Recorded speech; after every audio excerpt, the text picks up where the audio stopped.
Hey guys, இந்த செஷன்ல நம்ம வந்து if else elif ஸ்டேட்மெண்ட்ஸோட ப்ரோக்ராம் எப்படி போடுறதுன்னு சொல்லி பார்க்க போறோம். ஃபர்ஸ்ட் நம்ம ஒரு வேரியபிள் எடுத்துக்குவோம். a equals 45. நெக்ஸ்ட் b ன்னு இன்னொரு வேரியபிள் எடுத்துக்கிறேன். b equals 76. இப்போ இந்த ரெண்டு வேரியபிள் எடுத்துக்கிட்டேன். இப்போ நான் ஃபர்ஸ்ட் என்ன ப்ரோக்ராம் போட போறேன்னா எப்படி இந்த ரெண்டுல எந்த நம்பர் கிரேட்டருங்கிறது கண்டுபிடிக்கிறதுக்கான ஒரு ப்ரோக்ராம். இப்போ இந்த ப்ரோக்ராமை எப்படி if ஸ்டேட்மெண்ட் யூஸ் பண்ணி போடுறதுன்னு பார்ப்போம். நம்ம if ஸ்டேட்மெண்ட்னா ஒரு கண்டிஷன் கொடுக்கணும்னு சொல்லி பார்ப்போம். இப்போ இந்த if ஸ்டேட்மெண்ட்குள்ள என்ன போடுவேன்னா ஏ வந்து கிரேட்டரா இல்லை பி வந்து கிரேட்டராங்கிறதுக்கான கண்டிஷன் போடுவேன். அதாவது ஏ கிரேட்டர் தென் பியா இல்லை பி கிரேட்டர் தென் ஏவான்னு சொல்லி பார்ப்பேன். இப்போ அதை எப்படி போடுறதுன்னு சொல்லி பார்ப்போம். ஃபர்ஸ்ட் சின்டாக்ஸ் வந்து if space B greater than A, இதான் வந்து சின்டாக்ஸ். இப்போ வந்து பி கிரேட்டர் தென் ஏவா இருந்தால் நமக்கு என்ன பிரிண்ட் ஆகணும். நெக்ஸ்ட் வந்து இந்த கண்டிஷன் போட்டாச்சு, கோலன் வச்சு இது பண்ணியாச்சு. நெக்ஸ்ட் நம்ம பார்த்தது என்னது இன்டென்டேஷன். இப்போ ஏன் வந்து இந்த 4 ஸ்பேசஸ் தள்ளி இருக்குன்னு நீங்கள் பார்க்கலாம். அது ஏன்னா இந்த if ஸ்டேட்மெண்ட்குள்ளே இது இருக்குங்கிறது காமிக்கிறதுக்கு தான். இப்போ நம்ம வந்து இப்போ பி கிரேட்டர் தென் ஏவா இருந்தால் பிரிண்ட் பி இஸ் கிரேட்டர் அப்படின்னு சொல்லி பிரிண்ட் பண்ணணும். இப்போ நம்ம இந்த வந்து ப்ரோக்ராம் ஒர்க் ஆகுதான்னு செக் பண்ணி பார்ப்போம். இப்போ நான் அதை ரன் பண்ணுறேன், பார்க்கலாம்.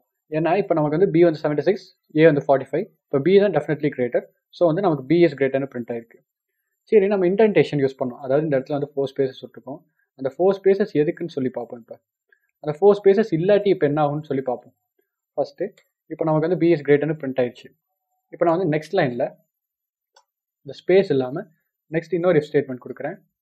If B greater than A colon, இப்போ நான் வந்து இன்டென்டேஷன் இல்லாமல் கொடுக்குறேன். Print B is greater. இப்போ நான் அதே சின்டாக்ஸ் தான், நான் வந்து இந்த இன்டென்டேஷன் இல்லாமல் கொடுத்துருக்கேன். இப்போ இந்த இன்டென்டேஷன் இல்லாமல் கொடுக்கறதுனால என்ன ஆகுதுன்னு பார்ப்போம். நமக்கு ஒரு எரர் காட்டுது.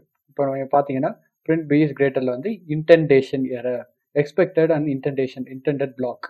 இப்போ இந்த பிளாக் வந்து கிரியேட் ஆனால் தான் நமக்கு வந்து இதாகும் சொல்லி போட்டுருக்கு. இப்போ நான் வந்து இதில் வந்து டேப் கொடுத்துட்டு நம்ம 4 ஸ்பேசஸ் கொடுத்து பார்ப்போம்.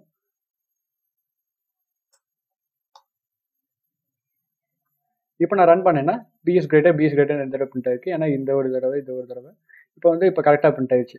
ஏன்னா நம்ம வந்து இந்த இன்டென்டேஷன் கொடுத்தா தான் இது வந்து இந்த if ஸ்டேட்மெண்ட்குள்ளே இருக்குன்னு அர்த்தம். அதுக்காக தான் நம்ம வந்து இந்த இன்டென்டேஷன் யூஸ் பண்ணுறோம். நம்ம இன்டென்டேஷன் இல்லாமல் போட்டால் என்ன ஆகும்னு சொல்லி பார்த்தோம். நெக்ஸ்ட் நம்ம if else ரெண்டையுமே கம்பைன் பண்ணி எப்படி போடுறதுன்னு சொல்லி பார்ப்போம். இப்போ நான் நெக்ஸ்ட் ஒரு ப்ரோக்ராம் போடுறேன். if a greater than b print a is greater. இப்போ ஒருவேளை இந்த கண்டிஷன் வந்து ஃபால்ஸ் ஆயிடுச்சுன்னா என்ன ஆகணும்னு நான் இப்போ சொல்ல போறேன். அதாவது இப்போ இந்த கண்டிஷன் ஃபால்ஸ் ஆயிடுச்சு, அப்போ நான் வந்து எல்ஸ் ஸ்டேட்மெண்ட் கொடுத்து இந்த எல்ஸ், அதாவது இப்போ இந்த if ஸ்டேட்மெண்ட் வந்து ஃபால்ஸ் ஆயிடுச்சுன்னா இந்த இதை வந்து எக்ஸிக்யூட் பண்ணி சொல்ல போறேன். இப்போ ஏ கிரேட்டர் தேன் பிஐ இல்லாட்டி கண்டிப்பாக பி தான் கிரேட்டர். அதனால வந்து நான் என்ன பிரிண்ட் பண்ணுறேன்னா பி இஸ் கிரேட்டர்னு சொல்லி பிரிண்ட் பண்ண போகிறேன்.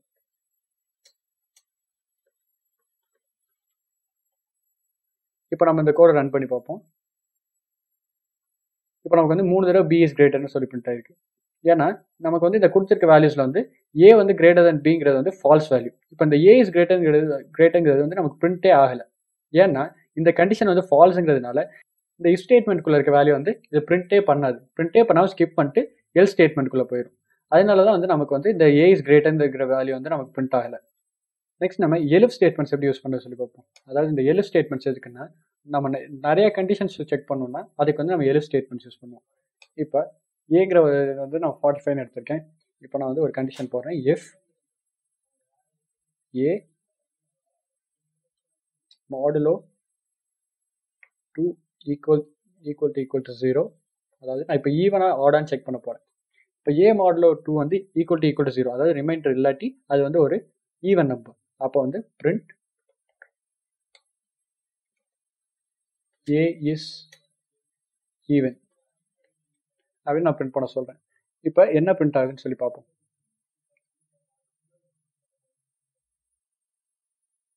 இப்போ a is not equal to a equal to 0ங்கிறது ஃபால்ஸ்னால இந்த இதை வந்து பிரிண்டே பண்ணல. இப்போ நான் நெக்ஸ்ட் வந்து ஒரு elifல வந்து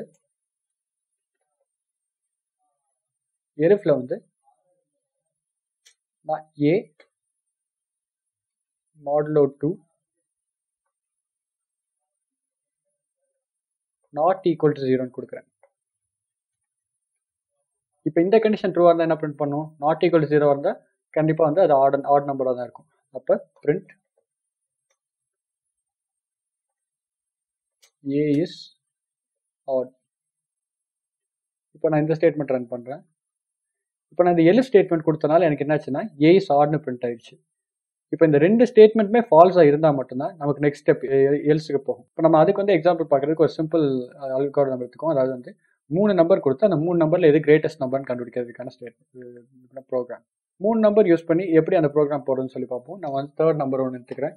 c ஈக்குவல்ஸ் 100. இந்த சின்னு ஒரு வேரியபிள் எடுத்து அதில் 100 வேல்யூ ஸ்டோர் பண்ணிக்கிறேன். இப்போ நான் வந்து 3 கண்டிஷன் செக் பண்ண போகிறேன். அதாவது if a greater than b and a greater than c. இப்போ இந்த ஸ்டேட்மெண்ட்டுக்கு என்ன மீனிங்னா a greater than b, a greater than c. இந்த ரெண்டு கண்டிஷனுமே ட்ரூவாக இருந்தால் மட்டும், அதாவது ரெண்டு கண்டிஷனில் ஒரு கண்டிஷன் ஃபால்ஸ் ஆனால் கூட இந்த if ஸ்டேட்மெண்ட் வந்து எக்ஸிக்யூட் ஆகாது. ரெண்டு கண்டிஷனுமே ட்ரூவாக இருக்கணும். இப்போ வந்து b, c ரெண்டையுமே விட a கிரேட்டராக இருந்துச்சுன்னா a தான் வந்து லார்ஜஸ்ட் நம்பர். இப்போ a c-யை விட b கிரேட்டராக இருந்துச்சுன்னா அதுதான் வந்து லார்ஜஸ்ட் நம்பர். அது மாதிரி இப்போ வந்து நான் வந்து இப்போ a கிரேட்டராக நம்ம செக் பண்ணுறோம் ஃபஸ்ட்டு. இப்போ a greater than b, a greater than c இருந்துச்சுன்னா print a is the largest number.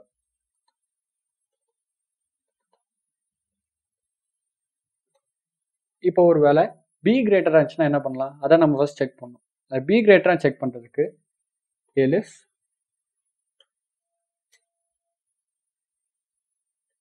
b greater than a and b greater than c. இப்போ இது ரெண்டுமே வந்து ட்ரூவாக இருந்துச்சுன்னா, அதாவது இப்போ இந்த ரெண்டு கண்டிஷனுமே வந்து b வந்து a-ஓட கிரேட்டராக இருக்குது, c-ஓட கிரேட்டராக இருந்துச்சுன்னா b தான் வந்து greatest number. Print b is the greatest number.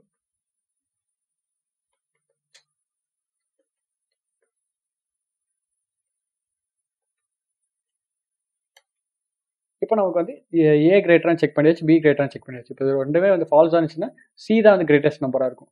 அப்போ அந்த c-ங்கிறது கிரேட்டஸ்ட் நம்பருக்கு நம்ம வந்து என்ன யூஸ் பண்ணுறோம்னா எல்ஸ் ஸ்டேட்மெண்ட் யூஸ் பண்ண போகிறோம். Else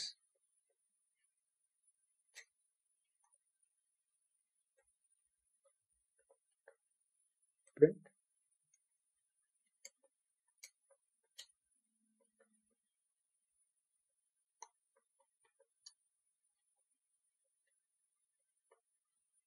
c is the greatest numberனு பிரிண்ட் ஆகும். இப்போ நம்ம இந்த கோடை ரன் பண்ணி பார்ப்போம்.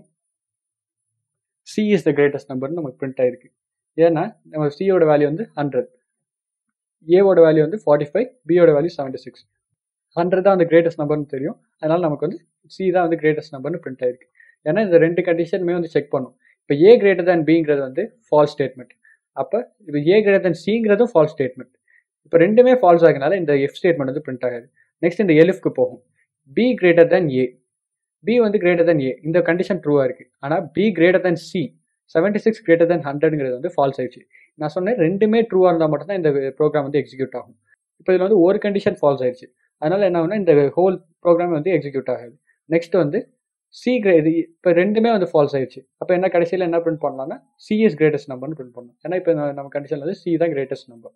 அதனால தான் வந்து நம்ம சி இஸ் கிரேட்டஸ்ட் பிரிண்ட் ஆயிருக்கு. இந்த மாதிரி நம்ம மல்டிபிள் இஃப் எல்ஸ் ஸ்டேட்மெண்ட்ஸ் கூட போட்டுக்கலாம். இப்போ நான் வந்து இந்த கேஸில் வந்து எல்ஸுக்கு பதிலாக நான் எலிஃப் ஸ்டேட்மெண்ட் கூட யூஸ் பண்ணலாம். அந்த எலிஃப் எப்படி யூஸ் பண்ணுறது பார்ப்போம். எலிஃப் நான் வந்து இப்போ ஜஸ்ட் வந்து எல்ஸ் கொடுத்து நான் போட்டிருந்தேன். இப்போ நான் வந்து C greater than A and C greater than B எப்படின்னு ஒரு கண்டிஷன் கொடுத்துறேன். இப்போ என்ன ஆகுனா மூணையுமே செக் பண்ணுது. மொதல் வந்து இந்த ரெண்டு இஃப்ல இருக்க ஸ்டேட்மெண்ட்டும் இஃப்ல இருக்க கண்டிஷனும் எலிஃப்ல இருக்க கண்டிஷனும் வந்து ட்ரூவான்னு செக் பண்ணிட்டு ரெண்டுமே தப்பாக இருந்துச்சுன்னா எலிஃப் பிரிண்ட் ஆச்சு. இப்போ நான் வந்து லாஸ்ட் ஒன்லையும் வந்து நான் வந்து கண்டிஷன் செக் பண்ணுறேன். இப்போ சி கிரேட்டர் தேன் ஏ, சி கிரேட்டர் தேன் பி வந்து ட்ரூவான்னு செக் பண்ணுறேன். இப்போ ரன் பண்ணுறேன். இப்போ ரன் பண்ணாலும் நமக்கு C is the greatest number வந்திருக்கு. ஏன்னா இந்த கண்டிஷன் வந்து ட்ரூ, சி கிரேட்டர் தென் ஏவும் ட்ரூ, சி கிரேட்டர் தென் பியும் ட்ரூ. அதனால தான் நமக்கு வந்து ரெண்டுமே வந்து கரெக்டாக பிரிண்ட் ஆயிருக்கு. இப்போ நம்ம இந்த கேஸில் வந்து ஜஸ்ட் ஒரு மைனர் மாடிஃபிகேஷன் பண்ணலாம். பிங்கிற வேல்யூ வந்து நான் சேஞ்ச் பண்ணிடுறேன். பிங்கிற வேல்யூ வந்து நான் 102ன்னு செட் பண்ணிடுறேன். இப்போ வந்து பிங்கிற வேல்யூ தான் கிரேட்டராக இருக்குது. அப்போ நான் இப்போ இதை ரன் பண்ணேன்னா என்ன பார்ப்போம். இப்போ நமக்கு வந்து பி இஸ் த கிரேட்டஸ்ட் நம்பர்னு பிரிண்ட் ஆயிடுச்சு. இது ஏன்னு உங்களுக்கு புரிஞ்சுக்கும். ஏன்னா இப்போ வந்து இந்த கண்டிஷன் தான் ட்ரூவாக இருக்கும், இந்த கண்டிஷன் ஃபால்ஸ் ஆயிருக்கும். அதனால வந்து இந்த ரெண்டுமே வந்து இப்போ ட்ரூவாக இருக்கனால பி இஸ் த கிரேட்டஸ்ட் நம்பர்னு பிரிண்ட் ஆயிடுச்சு. இப்போ நான் வந்து இதை ஏவோட வேல்யூயும் சேஞ்ச் பண்ணி பார்க்குறேன். 104. இப்போ இதை ரன் பண்ணேன்னா ஏ இஸ் த லார்ஜஸ்ட் நம்பர்னு பிரிண்ட் ஆயிருக்கு. இப்போ ஏ இஸ் த லார்ஜஸ்ட் நம்பர்னு ஏன் பிரிண்ட் ஆயிருக்குன்னா இந்த ரெண்டு கண்டிஷன் தான் வந்து ட்ரூவாக ப்ரூவ் ஆயிருக்கு. அதாவது ஏ வந்து கிரேட்டர் தேன் பி, ஏ வந்து கிரேட்டர் தேன் சி. ஏன்னா வந்து ஏவோட வேல்யூ 104, பியோட வேல்யூ 102, சியோட வேல்யூ 100. அதனால வந்து ஏவோட வேல்யூ தான் கிரேட்டர், அதனால ஏ இஸ் த லார்ஜஸ்ட் நம்பர்னு பிரிண்ட் ஆயிருக்கு. இதுதான் வந்து ஒரு 3 நம்பர் கொடுத்து அதில் கிரேட்டஸ்ட் நம்பர் எதுன்னு கண்டுபிடிக்கிறதுக்கான ப்ரோக்ராம். ஸோ நம்ம இந்த செஷனில் வந்து இஃபெல்ஸ் எப்படி நம்ம வந்து ப்ரோக்ராமில் போடுறதுன்னு பார்த்தோம். நம்ம சில சின்டாக்ஸ் எரர்லாம் எப்படி வரும்னு சொல்லி பார்த்தோம். அதாவது இப்போ இன்டென்டேஷன் எரர், சின்டாக்ஸ் எரர்லாம் எதனால வரும்னு சொல்லி பார்த்தோம். அது நீங்கள் ப்ரோக்ராம் பண்ணி பார்த்தீங்கன்னா இன்னும் நிறைய ப்ராப்ளம்ஸ் இல்லை எரர்ஸ் வரும். அந்த எரர்ஸ்லாம் எப்படி செக் பண்ணி பாருங்கள். செக் பண்ணி பார்த்தா தான் நம்ம வந்து ப்ரோக்ராம் ஈஸியாக கற்றுக்க முடியும். நான் வந்து ட்ரை பண்ணாது ப்ரோக்ராமிங்னா நம்ம ப்ரோக்ராம் பண்ணி பார்த்தா மட்டும்தான் கற்றுக்க முடியும். அதனால் ட்ரை பண்ணி பாருங்கள். தேங்க்யூ.